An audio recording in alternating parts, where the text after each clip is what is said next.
ஏராளமான காணியினுடைய உரிமையாளர்கள் இந்த பக்கமாக வந்திருக்கிறார்கள். என்னுடைய பெயர் ஜெகநாதன். நான் ஒரு ஆசிரியர். நாங்கள் பலாலியை பூர்வீகமாக கொண்ட நாங்கள் இன்றைய தினம் இந்த இதில் ஒரு ஊடக சந்திப்பு இடம்பெறுவதை நாங்கள் கேள்விப்பட்டு இந்த இடத்துக்கு வந்திருக்கிறோம். உண்மையிலே இந்த காணி விடுவிப்பு பாத விடுவிப்பு தொடர்பாக இளங்கோவன் சேராக்கள் அந்த எடுக்கிற முயற்சிகளுக்கு நாங்கள் பாராட்டு தெரிவிக்கிறோம், வரவேற்கிறோம். அவர்கள் ஆளுநரை சந்திக்கிறது பல செயற்பாடுகளை செய்திருந்தார்கள். இன்றைய தினம் இந்த இடத்தில் ஒரு இவ்வாறான ஒரு சம்பவம் நடைபெறுகிறது என்றதை கேள்விப்பட்டு நாங்கள் இந்த இடத்துக்கு வந்திருக்கிறோம். உண்மையில் இதில் 2500 கிட்ட ஏக்கர் காணிகள் விடுவிக்கப்பட இருக்கிறது. இன்னும் பல பாதைகளும் விடுவிக்கப்பட இருக்கிறது. இது உண்மையான நடந்த சில விடயங்களை நாங்கள் தெரிந்து கொள்ள வேண்டும். இது ஒரு உயர் பாதுகாப்பு வலயம். 35 வருடங்களாக மேலாக திறக்கப்படாத பாதை திறக்கப்பட்டிருக்கிறது. இதில் நடந்த விடயங்களை நாங்கள் மக்களுக்கு தெரியப்படுத்த வேண்டிய தேவை இருக்கிறது. தேர்தலுக்கு முதல்ல பிமல் ரட்நாயக்க சார் அவர்கள் சந்திரசேகரம் ஐயாவோடு நாங்கள் கட்சி சார்பாக எந்த கட்சியும் சார்பானவர்கள் இல்லை. பலாலி வடக்கு மாதா கோயிலுக்கு வந்தபோது நாங்கள் மிகவும் ஆணித்தரமாக வேண்டின இந்த பாதையை விடுவிக்க வேண்டும், காணிகள் விடுவிக்கப்பட வேண்டும் என்று நாங்கள் தெரிவித்தோம். அப்போது அவர் இராணுவ தளபதியை சந்தித்து விட்டு வந்து எங்களோடு கலந்து கொண்டிருந்தார். அவரை வட்ட மேசையாக போட்டு எங்களோட பிரச்சனைகளை கேட்டு நாங்கள் அந்த பிரச்சனைகளை சரியாக தெளிவாக சொல்லியிருந்தோம். 90ஆம் ஆண்டு நாங்கள் எதுவுமே எடுக்காம விட்டுட்டு ஓடிப்போம் நாங்கள் அன்று சொல்லியிருந்தோம். இந்த 10ஆம் தேதி 4ஆம் மாதம் இந்த பாதை எந்த விதமான ஒரு பெரிய ஆடம்பரமும் இல்லாமல் இந்த பாதை திறக்கப்பட்டது. அந்த பாதை திறக்கிறதுக்கு முதல்ல மீண்டும் பிமல் ரட்நாயக்க சார் அவர்களும் பாதுகாப்பு செயலாளர் விமானப்படையினுடைய அதிகாரியும் பலாலி இராணுவ தளபதியோடு கதைத்து அந்த பாதுகாப்புக்கு தொடர்பானவர்களோடு கதைத்து இந்த பாதையை விடுவிக்கிறதால பாதுகாப்பு பிரச்சனை எதுவும் இருக்காண்டு இராணுவத்தினுடைய பாதுகாப்பு பொறுப்பானவர்களிடம் கேட்டபோது பரவாயில்லை, இப்பொழுது பகல் வேளையிலே அதை செல்றதுக்கு இராணுவம் உண்மையில் அந்த இராணுவ தளபதி முன் வந்து அதை சொல்லியிருந்தார். ஒரு மகஜர் கொடுக்கறதுக்கு கோயிலுக்கு பெர்மிஷன் எடுக்க இந்த சிவன் கோயிலுக்கு போன ஒரு ஆளுக்கு சொல்லியிருக்கிறார், நீர் நாளைக்கு உங்களோட வீட்டை அந்த பாதையால் நீர் போகலாமன்ட்டு. அவ்வாறு ஒரு மனமாற்றம் வந்திருக்கிறது. இந்த அரசியல் கட்சிகள் இந்த நிச்சயமாக அவர்களுக்கு தான் இந்த பொறுப்பு இருக்கிறது. நாங்கள் ஜனாதிபதி வந்தபோதும் மாவட்ட ஒருங்கிணைப்பு குழு கூட்டத்திலே மகஜர் கொடுத்திருக்கிறோம். ஹரணி அமரசூரி அவர்கள் ஏழாலைக்கு வந்தபோது சந்தித்திருக்கிறோம். தையட்டியிலே கதைத்திருக்கிறோம். இவ்வாறு எங்களுடைய பிரச்சனைகள் விமான நிலையத்து காணி விஸ்தரிப்பு காணி தேவையில்லை என்ற விஷயம், விமான நிலையத்துடைய வீதியினுடைய நீளம் மக்களாக அரசியல்வாதிகள் செய்ய வேண்டியது அவர்கள் செய்கிறார்கள். இதில் நிறைய விடயங்கள் இருக்கிற நாங்கள் யாரோட முரண்பட இங்கு வரவில்லை. மக்கள் மிக தெளிவாக தெளிவுபடுத்தியிருந்தோம். அந்த விளைவாக முதல் இந்த வசாவளான் பாடசாலையில் இந்த வீதி விடுவிக்கப்பட்டது தேர்தலுக்கு முன்பு. அதே போல் 10ஆம் தேதி 4ஆம் மாதம் இந்த பாதை உண்மையில் நான் நினைக்கிறேன் அமெரிக்க ஜனாதிபதி ட்ரம்மால் கூட முடியாது. இவ்வளவு ஒரு பாதுகாப்பு மத்தியில் எந்தவித முகாம்களும் அகற்றாமல் இந்த பாதை இப்போது சாத்தியமில்லை. அவர்கள் இந்த வழிவடக்கிலே காணி விடுவிக்கப்பட்டிருக்கிறது 243 ஏக்கர். ஆனால் இதுவரைக்கும் எந்த அரசியல்வாதிகளும் பாராளுமன்றத்தில் அதை கதைச்சு அதை விடுவிக்கிறதுக்கு அவர்கள் கதைக்கவில்லை. நாங்கள் இவர்களை குறை சொல்லவில்லை. அங்கே நாங்கள் மக்கள் அதை தேடி போய் ஆராயிற போது தங்களுக்கு 1,80,00,000 ரூபா நிதி தேவை என்றிருந்தார்கள். பட்ஜெட்டில் ஒதுக்கப்பட்டிருக்கிறது. ஆகவே நாங்கள் கேட்டோம் 80 லட்சம் ரூபாய் இப்போ கொடுக்கப்பட்டிருக்கென்று சொல்லப்பட்டிருக்கிறது. இன்னும் அவர்கள் எடுக்கவில்லை. அதை நாங்கள் இராணுவத்தோடும் ஏனையவர்களோடும் கதைக்கிற போது அவர் சொல்கிறார், அந்த அதில் இருக்கிற 2-3 இராணுவமாகவே எடுத்து வீதிக்கு இங்கால கொண்டு வராங்க, எங்களுக்கு கட்டிடம் இல்லை, இதை இப்போ கட்ட முடியாமல் இருக்குது, இது நாங்கள் வெளி மாவட்டங்களுக்கு அகற்றுவோம். சில விஷயங்களை நாங்களும் விளங்கி கொள்ள வேண்டும். இல்லை நாங்கள் இராணுவத்துக்கு சார்பாகவும் கதைக்கவில்லை. நடைமுறை சாத்தியம் அதை எடுக்கிறதுக்கு அவர்களுக்கு காசு 80 லட்சம் ஒதுக்கப்பட்டிருக்கு. அதை எடுத்து திருப்பியும் இந்த பலாலி நடுவுக்குள்ளாலே அந்த பாதையை அந்த வேலியை போட்டால் திருப்பியும் அதை பிடுங்க வேண்டும். ஆகவே அதில் இவியல் அதை கொண்டு வரதுக்கு தங்களுக்கு கால அவகாசம் உண்மையில் 2028ஆம் ஆண்டு வரைக்கும் இராணுவம் கால அவகாசம் கேட்டு காணி விடுவிக்கப்பட வேண்டும், வீதிகள் விடுவிக்கப்பட வேண்டும். ஆனால் நீங்கள் இதிலே செய்கிற இந்த விஷயங்களை நாங்கள் திருப்பவும் சொல்கிறோம், இதை நீங்கள் அரசியல் வியாபாரம் ஆக்க வேண்டாம். இல்லை நாங்கள் எங்களை பிடிக்குது, நாங்கள் வரவேற்கிறோம். ஆனால் நாங்கள் திருப்பவும் சொல்கிறோம், இதை வச்சு அரசியல் மக்கள் இவியல் ரைட் ஓகே, நீங்கள் ஒரு ஊடகவியலாளராக நீங்கள் கேட்குறதுக்கு நாங்கள் பார்த்து சொல்கிறோம். இதே எங்களுடைய தமிழ் அரசியல்வாதிகள் டேவிட் கேமரோன் வந்த பொழுது நீங்கள் வீடியோ எடுத்திருந்த நீங்கள் 3000க்கும் மேற்பட்ட மக்கள் மாவட்டம் கந்தசாமி கோயிலுக்கு வந்திருந்த போது அரசாங்கத்தின் அஜெண்டாக்கு ஏற்ப அத்தனை தமிழ் அரசியல் கட்சிகளும் செயற்பட்டு கொண்டு இதோ கமரோன் வாராரண்டு சபாபதி பிள்ளை முகாம்தான் வெளிவடக்கண்டு காட்டி அவரை அனுப்பிவிட்டு இதோ வாராரண்டு கண்ணீர் விட்ட அரசியல்வாதிகளை நாங்க பார்த்திருக்கிறோம். இந்த காணிகள் விடுவிக்கிறது எப்போ விடுவிச்சிருக்கலாம். இவர்கள் காலத்தை பிழைக்க விட்ட, அதாவது மைத்திரி சிறிசேன அவருடைய காலத்தில் இதில் நிறைய காணி விடப்பட்டது. நாங்கள் அங்கே ராமநாதன்கிட்ட கேட்டோம். அவர் சொன்னா நீங்கள் விஜயாலாவோட நிற்கிறீங்களாண்டார். அப்படி நாங்கள் அப்போ சொல்கிறோம் இது ஒரு நல்ல சந்தர்ப்பம், கடைசி நேரம் நாங்கள் அழுதோம் போய் கேட்டோம். ஆனால் நீங்கள் விடுவிக்கல. இப்போ திருப்பவும் நாங்கள் இப்பவும் கேட்டுக்கொண்டிருக்கிறோம். இது ஒரு நல்ல காலம். ஆகவே நீங்கள் அரசியல் செய்து இந்த பாதைகளை குழப்பாதீங்க.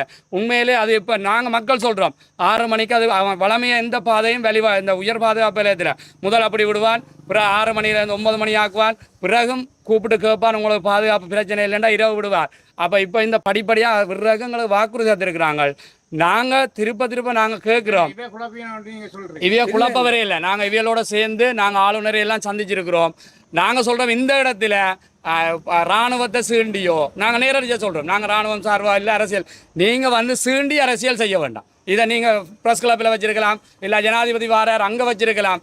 ஆனால் இங்கே வந்து நீங்கள் இந்த பாதையை பூட்டினா நாங்கள் மக்கள் எதிர்த்து போராடுவோம். அது யாராக இருந்தாலும் போராடுவோம். ஏனெண்டா எங்களுக்கு இந்த வழிகள் தெரியும். எங்களை நீங்கள் இதுவரைக்கு இந்த அரசியல்வாதிகள் சரியாக செயற்பட்டிருந்தா இந்த பாதை எங்களுக்கு வடிவா தெரியும். இந்த விமான நிலையம் பாதை மாற்றி இருக்கிறீர்கள். மக்களுடைய காணிக்குள்ள கொண்டு போய் நீங்க டாக்ஸிவே போட்டிருக்கிறீங்க. ராணுவத்தோட ஏர்போர்ஸோட போராட சொன்னால் நாங்கள் எந்த நாட்டுக்கும் இந்த பாதையை நாங்கள் கொடுக்கல. நாங்கள் போராட நீங்கள் என்ன சேர்க்குறீங்க? உயர் பாதுகாப்பு நிலையத்தில் மக்கள்கிட்ட காணியை பிடிச்சி இந்த விமானத்தின் பேரை மாற்றி அதன் வாசலை மாற்றி மக்கள்கிட்ட காணியை பிடிச்சிக்க. எங்களுக்கு ஒரு இன்டர்நேஷனல் ஏர்போர்ட் தேவை. நாட்டு சுற்றி இருக்கிற இந்த சிவத்த மண் விவசாயம் செய்கிற மண்ணுக்குள்ள வந்து வசாவலான் வரைக்கும் கொண்டு போய் ஏர்போர்ட் போட்டு எல்லாம் செய்யலாம். இதுக்கு இடங்கள் இருக்குது. விளங்குதா? இப்போ நீங்கள் ஒவ்வொரு இந்தியாவினுடைய ஒவ்வொரு கம்பெனிக்கு காணியை சுவீகரிக்கிறாக நிற்கிறீங்க. மக்களை பேக்காட்டி இங்கே பிறக்காத பிள்ளைகள் வயசு போனவர்களை ஏமாற்றி காணியை சுவீகரிக்கிறாக இங்கே இருக்கிற பொறுப்பு வாய்ந்த அதிகாரிகள் எல்லாரும் செயற்பட்டு கொண்டிருக்கணும்ன்றதை நாங்கள் தெளிவாக வழங்கியிருக்கிறோம். அதுக்கு நாங்கள் எப்போதும் விடமாட்டோம். இதில் பிரச்சனை இல்லை, எங்களுக்கு இதை விடாட்டாலும் பரவாயில்லை. ஆனால் இவ்வாறான சதிகள் மக்களுக்கு எதிராக நீங்கள் செய்வீனமாக இருந்தால் நான் கடைசி மாட்டேன். உண்மையாக இந்த விமான நிலையத்தில் இவியல் இந்த பாதை மாற்றினது, விமான நிலையத்தின் பேர் மாற்றினது, வழிவடக்கு காணி மக்கள்கிட்ட காணியை நீங்கள் இந்திய அரசாங்கத்துக்கு கொடுத்துருக்குறீங்க. அந்த உரிமத்தை கொடுத்துருக்குறீங்க. அவன் எப்பவும் வரலாம் போகலாம்.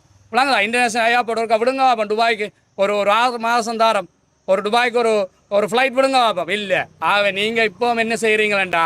இந்த மக்கள் துன்பப்படுறதுக்கு இவ்வளோ காணிகள் நாங்கள் கேட்டுக்கொண்டு தான் இருக்கிறோம். நாங்கள் போராடி கொண்டு ஒவ்வொரு முறையும் போராடுறோம். எவ்வளோ எங்களுக்கு அச்சுறுத்தல் இருக்குது. நான் ஒரு அரசாங்க உத்தியோகத்தர், வழக்கு இருக்கக்கூடாது, கேஸ் இருக்கக்கூடாது. இருந்தாலும் நாங்கள் எங்கள்ட உரிமை அண்டுட்டு போய் போராடி கொண்டு இருக்கிறோம். ஆனால் தயவு செய்து இந்த ஊடகங்களுக்கு கேட்டுக்கொள்கிறோம். நீங்கள் இந்த பிரச்சனைகளை வடிவாக தெரியப்படுத்துங்கோ, ஜனாதிபதிக்கு தெரியப்படுத்துங்கோ. அரசியல்வாதிகள் தங்களுடைய பிள்ளைகளை அமெரிக்காவிலும் லண்டனிலும் படிக்க வைக்கிறதும் கொழும்பில் தாங்கள் சொகுசாக வாழ்ந்து கொண்டு இது ஒரு பிழைப்பாக வச்சுக்கொண்டு இப்போ பேசாமல் இருப்பினோம். இனி மாவீர தினம் வந்த உடனே மாவீரர் பிள்ளைகள் அள்ளுவினம், திலீவந்த தினம் வந்த உடனே ஒரு ஆள் அங்கால சிலையை வச்சிருப்பார், ஒருவர் பந்தர். இந்த அரசியல் செய்யாங்க. விளங்குதா? இந்த மண்ணுக்காக இறந்தது எல்லாம் ஏழ மக்கள். விளங்குதா? அப்போ அந்த ஏழ மக்கள் இப்போ என்ன செய்யணும்? அவர் நல்ல ஆட்சி வந்திருக்கு. இப்போ நீங்கள் ஏழுமண்டா ஒரு சட்ட ரீதியாக இந்த அரசியல் கட்சிகள் ஒரு முடிவெடுக்கணும் பார்ப்போம். இப்போ கோப்பாவில் இருக்கிற துயிலும் இல்லத்தை விடட்டும், இல்லை ஒரு எதுவும் இல்லை. ஆனால் திருப்பி நீங்கள் எப்போ வருவீங்க? மாவீர தினம் வரைக்குள்ள உங்களோட அரசியல் நாங்கள் தயவு செய்து கேட்டுக்கொள்கிறோம். இந்த வழிவடக்க வச்சு இனி யாரும் அரசியல் செய்ய நாங்கள் விட மாட்டோம். இதில் காலங்காலமாக நீங்கள் இந்த வழிவடக்க வச்சுதான் பல பாராளுமன்றத்துக்கு எம்பிகள் வந்தவை. நாங்கள் இனி மக்கள் சார்பா நாங்கள் பரவாயில்லை, இந்த காணி விடாட்டாலும் பரவாயில்ல, வீதி விடாட்டாலும் பரவாயில்லை. ஆனால் இதில் இந்த ஒவ்வொரு போயாக்கும் போடுறாருற மாதிரி இங்கே விட மாட்டோம். அதை நாங்கள் தெளிவாக நாங்கள் இவங்களோட அரசியல் கட்சியோட நாங்கள் எந்த குழுவலுக்கும் வரையில்லை. நீங்கள் தீர்வுகளை விரைந்து ஒரு அறிவார்ந்த ரீதியில் எடுக்க பாருங்கள். நாங்கள் இன்றைக்கும் இவர் நீங்கள் சொல்லுங்கள் மகஜர் கொடுக்குறோம். நாங்கள் என்ற பேர் குணசேகரம்.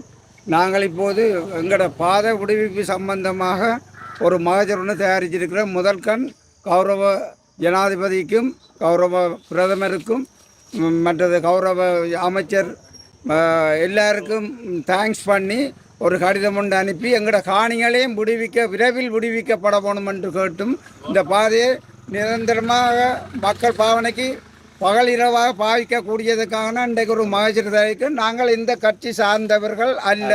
நாங்கள் கேட்டது இப்போ நீங்கள் கேட்ட கேள்விக்கு அவர் மீடியாக்காரன் கேட்ட கேள்விக்கு பதில் சொல்கிறேன். நாங்கள் என்னென்னு கேட்டால் இதில் எழுதியிருக்கு வலிகாமம் வடக்கு மீள் குடியேற்ற அமைப்புண்டு. எங்களுக்கு இந்த அமைப்பு இன்றைக்கு நாங்கள் இதில் பார்த்து தான் நாங்கள் இங்கே வந்தோம். எங்களுக்கு தனிப்பட்ட அழைப்போ அல்லாட்டி நாங்கள் வழியில் இருக்கிற எங்களை இந்த அமைப்பில் சேர்த்ததோ இல்லை. சரியோ, நாங்கள் இன்றைக்கு எங்கென்ற காணி எங்களோட வீடு எங்களோட இடத்துல போய் நாங்கள் குடியம்பெற போகணும். எனக்கு இன்றைக்கு 71 வயசு. நான் 71 வயசில் என்ன இந்த காணியை இந்த பிள்ளைகளுக்கு இந்த பாதை திறந்த வழியை தான் இதுதான் என்ற காணி, இதுதான் என்ற காணி, இதுதான் கோயில். மற்ற கோயிலுக்கு போகிற பாதையெல்லாம் இப்போவும் பிளாக் பண்ணிக்கிறது. அது சம்பந்தமாக இந்த மகாஜரில் போகுது. நாங்கள் சுதந்திரமாக கோயிலை போய் நாங்கள் தரிசிக்க வேணும். ஆகையால் நாங்கள் இப்போ கேட்ட கேள்வி உங்களுக்கு சில பேருக்கு வருத்தமாக இருந்தால் முதற்கண் நாங்கள் வினயமாக நாங்கள் மன்னிப்பு கொடுக்குறோம். ஏன்னா எங்களுக்கு தெரியாது இந்த அமைப்பு இருந்தால் நாங்கள் அமைப்பில் நாங்கள் அங்கத்துவம் பெற்று நாங்களும் இதோடு சேர்ந்து போராடுவோம். நாங்கள் ஒரு ஃபேஸ்புக்கில் பார்த்து தான் நாங்கள் இன்றைக்கு வருகிறோம். நீங்கள் இப்படி ஒரு அமைப்பு இருக்குன்றே எங்களுக்கு தெரியாது. புதுசா ஒரு அமைப்பு ஒன்று தொடங்கி இதுல ஒரு இது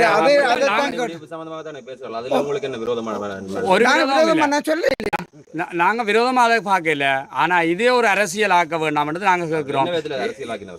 இது நாங்கள் மக்கள் சார்பா இப்ப நாங்க பாக்குற விஷயம், இதில் வந்திருக்கிறவர்கள் முன்னாள் அரசியலில் ஈடுபட்டவர்களும் அரசியல் கட்சி சார்ந்தவர்களும். ஆகவே இது ஒரு வேறு ஒரு பொது அமைப்பாக வந்திருந்தா நாங்கள் அப்படி கதைச்சிருக்க மாட்டோம். நாங்கள் எந்த ஜனாதிபதி வந்தாலோ அவர்களுக்குரிய கௌரவம் நன்றியை நாங்கள் எங்களுக்கு நல்லது செய்தவருக்கு சொல்ல வேண்டியது. நாங்கள் ஒவ்வொரு ஜனாதிபதி வருகிற பொழுதும் அவர்களுடைய இணைப்பாளர்கள் செயலாளர்களோட தொடர்பு. நான் நினைக்கிறேன், நான் அங்கேன் ராமநாதன் இருந்தபோது ரஜீப் என்ற ஒரு வசாவலான் அந்த தம்பியோரால் இணைப்பாளர் அந்த அவரோட நாங்கள் தொடர்பு ஏற்படுத்தி இந்த பலாலி உயர் பாதுகாப்பு நிலையத்தில் அனுமதி இல்லாமல் அவங்கள்ட்ட துணிச்சலோட நாங்கள் போனாங்க. இப்படி நாங்கள் எந்த கட்சியும் இல்லை. நாங்கள் எப்போ எந்த ஆட்சி வருகுதோ அதில் யாரை பிடிச்சி இந்த எங்கட விஷயங்களை செய்யணும், அதான் செய்வோம். அப்போ நாங்கள் இதுக்கு இவைய சொல்கிற மாதிரி நாங்கள் எந்த அரசியல் கட்சி சார்பானவர்களும் இல்லை. நன்றி.